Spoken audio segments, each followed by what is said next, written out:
नमस्कार दर्शक बंधु आपण मानक मो चैनल को स्वागत। दर्शक बंधु 7 सेप्टेम्बर 2025 रविवार दिन लागिबाकु जाउअछि चंद्र ग्रहण। एही चंद्र ग्रहण रे जदि आपण माने तुलसी गछ मूल रे एही गोटिए जिनिस बांधी दियंती तो जीवन रे प्रत्येक कष्टरू मिली जीव मुक्ति। माता लक्ष्मीकर आशीर्वाद रु आपणक जीवन रे हेबो धनर वर्षा। एही चंद्र ग्रहण परे आपण बनिजिबे महाकोटिपति। काहींकि ना 7 सेप्टेम्बर 2025 रविवार दिन राति रे एवं एपरी अद्भुत दृश्य देखिबाकू मिलिबो जहाकू देखि सारिबा परे पूरा दुनिया आश्चर्य होइजिबो। एही राति रे आकाश रे लागिबाकू जाउअछि ए वर्षर सबुठारु बड़ एवं महत्वपूर्ण चंद्र ग्रहण। यह एक कौनसी साधारण ग्रहण नुहे बरम यह एक एपरी चंद्र लाल वर्णर हेब। चंद्र पूरा लाल देखाजिबो। 7 सेप्टेम्बर राति रे जदि आपण आकाश को देखिबे तो चंद्र सामान्य देखाजिबो नाही बरम रक्त वर्णरे दृश्यमान हेब। आउ एही चंद्र ग्रहण मामूली चंद्र ग्रहण नुहे, यह एक महाचंद्र ग्रहण हेब। एथिपाई दुनिया रे थिबा ज्योतिष वैज्ञानिक एही चंद्र ग्रहण को अपेक्षा करी रहिचंती। आउ एही चंद्र ग्रहण भाद्रव पूर्णिमा रे पड़िबाकू जाउअछि। भाद्रव पूर्णिमा सेही राति होइथाए जेउ राति रे माता लक्ष्मी धरित्री उपरे बास करिबाकू आसीथांती एवं पेचा को साथी रे धरी पूरा धरित्री भ्रमण करिथांती। एही चंद्र ग्रहण पूरा खास हेब काहींकि ना एही वर्ष चंद्र पूरा लाल हेब। आउ जदि एही दिन आपण माने तुलसी गछरे बांधी दियंती एही गोटी गुप्त जिनिस तो विश्वास करंतु चंद्रदेव आपणक जीवन रे आसुथिबा सबु विपदरु मुक्ति कराई देबे। आपणक जीवन रे धन चारि दिगरु टाणी होई आपणक पाखकू आसीबो। आउ एते धन आसीबो जे आपण केबे कल्पना करि परिबे नाही। काहींकि ना एही चंद्र ग्रहण द्वारा करा जाइथिबा उपाय केबे भी विफल हुए नाही। एही चंद्र ग्रहण 108 वर्ष परे एपरी संजोग बनिबाकू जाउअछि जहा द्वारा जेउ भी उपाय करिबे ताहा आपणकू 1000 गुण लाभ मिलिबो। 7 सेप्टेम्बर 2025 राति रे आकाश रे लागिबाकू जाउथिबा लाल रंगर चंद्र ग्रहण आपणक जीवन रे प्रभाव पकाइबो। एही राति रे शुभ संजोग रे जदि आपण तुलसी गछरे बांधी दियंती एही गोटिए गुप्त जिनिस तो आपणकू धन भाग्य रे सफलता पाई नूतन द्वार खोली जिवो। जदि आपण सतरे चाहुचंती जे माता लक्ष्मीकर आशीर्वाद आपणकू एवं आपणक परिवार उपरे सर्वदा बनी रहू ताहाले आपण एही चंद्र ग्रहण दिन तुलसी गछरे बांधी दियंतु एही गोटिए जिनिस आपणकू सबु दुख कष्टरू मुक्ति मिली जिवो। आपणक घरे हेबो धनर वर्षा। माता लक्ष्मी आपणक घरे निवास करिवे। दर्शक बंधु केवल भारत रे नुहे दुनियार अनेक स्थान रे तुलसी को पवित्र दृष्टि रे देखा जाई थाए। अनेक औषधीय गुण रे भरपूर रही थाए तुलसी। अनेक धार्मिक अनुष्ठान एवं तांत्रिक प्रयोग रे एहार उपयोगी करा जाई थाए। पुराण रे तुलसी को भगवान विष्णुकर पत्नी हेबार गौरव मिलियछि। एही कारणरू तुलसी जगत जननी अटंती। तुलसी को अमृतर प्रतिरूप बोली कुहा जाए। जेउठारे तुलसी गछ लागि थाए सेठारे ब्रह्मा विष्णु शंकर एही त्रिदेवंकर वास होइथाए। तुलसी पूजा करिबा द्वारा महापाप नष्ट होई जाई थाए। जेमिति सूर्य उदय परे अंधकार नष्ट होई जाई थाए। शास्त्र अनुसार जेउ घरे तुलसी गछ हराहर रही थाए सेही घरे सुख शांति एवं समृद्धि बढ़ी थाए।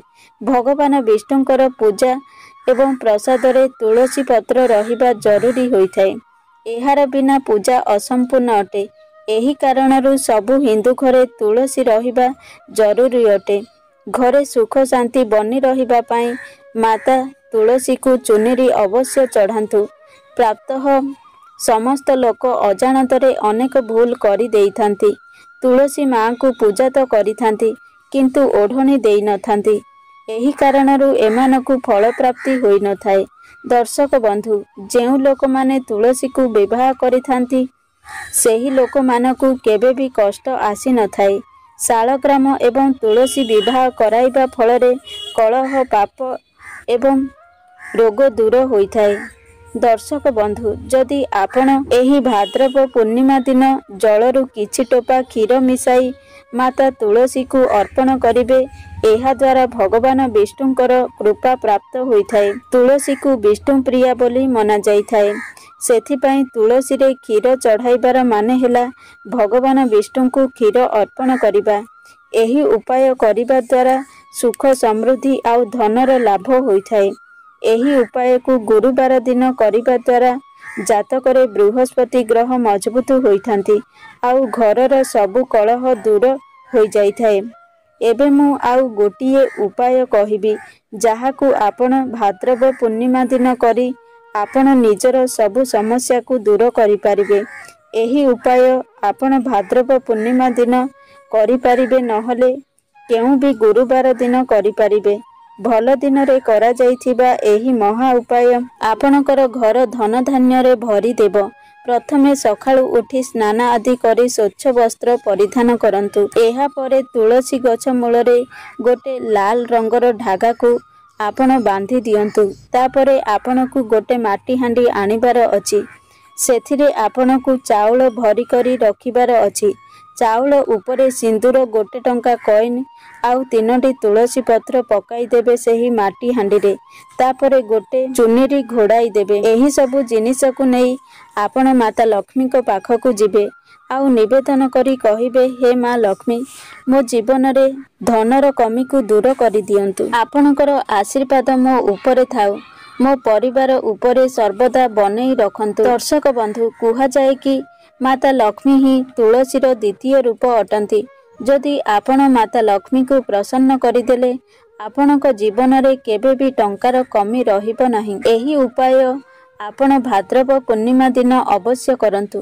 ଦେଖିବେ ପୁରା ବର୍ଷ ଆପଣଙ୍କର ଘରେ କେବେ ବି ଧନର କମି ହେବ ନାହିଁ। ଏହି ହାଣ୍ଡିକୁ ଆପଣ ଆପଣଙ୍କ ଧନ ରଖୁଥିବା ସ୍ଥାନରେ ରଖିଦିଅନ୍ତୁ। ଦର୍ଶକ ବନ୍ଧୁ, ଆପଣ ତୁଳସୀର ମହତ୍ତ୍ୱ ବିଷୟରେ ଜାଣିଥିବେ, କିନ୍ତୁ ଅନେକ ଲୋକ ଘରେ ତୁଳସୀ ଗଛ ରଖି କିଛି କିଛି ଭୁଲ କରିଦିଅନ୍ତି, ଯାହାଦ୍ୱାରା କି ସେମାନଙ୍କୁ ପୂଜାର ଫଳ ପ୍ରାପ୍ତ ହୋଇପାରେ ନାହିଁ।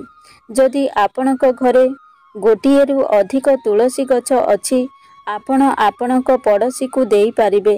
ଶାସ୍ତ୍ରରେ କୁହାଯାଇଛି କି ଯଦି ଘରେ ଗୋଟିଏରୁ ଅଧିକ ତୁଳସୀ ଗଛ ହୁଏ ତ ତାହା ବହୁତ ଶୁଭ ହୋଇଥାଏ। ଏହା ସହ ମା ଲକ୍ଷ୍ମୀଙ୍କର ଆଶୀର୍ବାଦର ସଂକେତ ଅଟେ। ଦେବୀ ଲକ୍ଷ୍ମୀ ଆପଣଙ୍କ ଉପରେ ବହୁତ ଖୁସି ଅଛନ୍ତି। ତୁଳସୀ ଗଛକୁ ବିଷମ ସଂଖ୍ୟାରେ ରଖିବା ଉଚିତ ଅଟେ, ଯେମିତିକି 3, 5 ଏବଂ 7। ତୁଳସୀଙ୍କ ପାଖରେ କେବେ ବି ଶିବଲିଙ୍ଗ ରଖିବେ ନାହିଁ ଏବଂ ଗଣେଶଙ୍କର ପ୍ରତିମୂର୍ତ୍ତି ରଖିବେ ନାହିଁ। ଏହା ବିନାଶର କାରଣ ହୋଇଥାଏ। ନିୟମିତ ତୁଳସୀରେ ଦୀପ ଲଗାଇଲେ ଅନେକ ପୁଣ୍ୟଫଳ ପ୍ରାପ୍ତ ହୋଇଥାଏ। ଦର୍ଶକ ବନ୍ଧୁ, ଶାସ୍ତ୍ରରେ କୁହାଯାଇଛି କି ମାତା ତୁଳସୀଙ୍କର ଆଶୀର୍ବାଦ ପାଇବା ସହିତ ମାତା ଲକ୍ଷ୍ମୀଙ୍କର ଆଶୀର୍ବାଦ ପାଇବାକୁ ଚାହୁଁଥିଲେ ତୁଳସୀ ଗଛ ପାଖରେ କଦଳୀ ଗଛ ଅବଶ୍ୟ ଲଗାନ୍ତୁ। ଏହାକୁ ସର୍ବଶ୍ରେଷ୍ଠ ଏବଂ ମଙ୍ଗଳକାରୀ ମନାଯାଏ।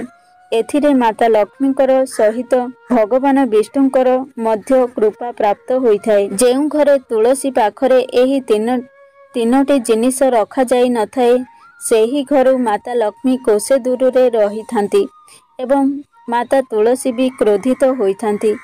ଆପଣ ଯେଉଁ ବି କାର୍ଯ୍ୟ କରିବେ ସେଥିରେ ସଫଳତା ମିଳିବ ନାହିଁ। ତୁଳସୀ ଗଛ ପାଖରେ ଶାଳଗ୍ରାମ ଅବଶ୍ୟ ରଖନ୍ତୁ, ନଚେତ ଖରାପ ସମୟ ଆପଣଙ୍କର ଘେରିଦେବ। ଶାଳଗ୍ରାମ ଭଗବାନ ବିଷ୍ଣୁଙ୍କର ନିରାକାର ରୂପ ମନାଯାଏ। ଯେଉଁ ଘରେ ତୁଳସୀ ଗଛ ପାଖରେ ଶାଳଗ୍ରାମ ରଖାଯାଇଥାଏ, ଏଥିରେ ମାତା ଲକ୍ଷ୍ମୀଙ୍କ ସହିତ ଭଗବାନ ବିଷ୍ଣୁଙ୍କର କୃପା ମଧ୍ୟ ପ୍ରାପ୍ତ ହୋଇଥାଏ। ଦର୍ଶକ ବନ୍ଧୁ, ମନେ ରଖନ୍ତୁ, ରବିବାର ଦିନ ତୁଳସୀ ପତ୍ର ତୋଳନ୍ତୁ ନାହିଁ କି ରବିବାର ଦିନ ତୁଳସୀ ଗଛରେ ଜଳ ଚଢ଼ାନ୍ତୁ ନାହିଁ। ବାକି ଅନ୍ୟ ଦିନ ମାନଙ୍କରେ ତୁଳସୀ ଗଛରେ ଜଳ ଚଢ଼ାନ୍ତୁ। ସନ୍ଧ୍ୟା ସମୟରେ ଗୋଟିଏ ଦୀପ ତୁଳସୀ ମୂଳରେ ଅବଶ୍ୟ ଜଳାନ୍ତୁ। କେତେକ ମହିଳା ସ୍ନାନ ସାରି କେଶକୁ ଖୋଲା ରଖି ତୁଳସୀ ଗଛରେ ଜଳ ଚଢ଼ାଇଥାନ୍ତି। ଏମିତି କରିବା ଦ୍ୱାରା ଅଶୁଭ ହୋଇଥାଏ। ମହିଳାମାନଙ୍କୁ ସର୍ବଦା ଧ୍ୟାନ ରଖିବାକୁ ହେବ ଯେ ନିଜର କେଶକୁ ବାନ୍ଧି ମଥାରେ ସିନ୍ଦୁର ଲଗାଇ ତୁଳସୀ ଗଛରେ ଜଳ ଚଢ଼ାଇବା ଉଚିତ। ଏହାଦ୍ୱାରା ମାତା ତୁଳସୀଙ୍କର ଆଶୀର୍ବାଦ ମିଳିଥାଏ। ଦର୍ଶକ ବନ୍ଧୁ, ଭାଦ୍ରବ ପୂର୍ଣ୍ଣିମା ଦିନ ଏହିସବୁ ଉପାୟ କରିବା ଦ୍ୱାରା ମାତା ଲକ୍ଷ୍ମୀଙ୍କର ଆଶୀର୍ବାଦ ମିଳିଥାଏ। ଦର୍ଶକ ବନ୍ଧୁ, ଯଦି ମୋ ଭିଡ଼ିଓ ଆପଣଙ୍କୁ ପସନ୍ଦ ଆସେ ତାହେଲେ ଭିଡ଼ିଓକୁ ଗୋଟେ ଲାଇକ୍ କରିବେ ଏବଂ ଆମ ଚ୍ୟାନେଲକୁ ସବସ୍କ୍ରାଇବ୍ କରିବେ ଏବଂ ସାଙ୍ଗମାନଙ୍କୁ ଅଧିକରୁ ଅଧିକ ସେୟାର କରିବେ। ଏହିଭଳି ମୋଟିଭେସନ୍ ଭିଡ଼ିଓ ଦେଖିବା ପାଇଁ। ଜୟ ଜଗନ୍ନାଥ।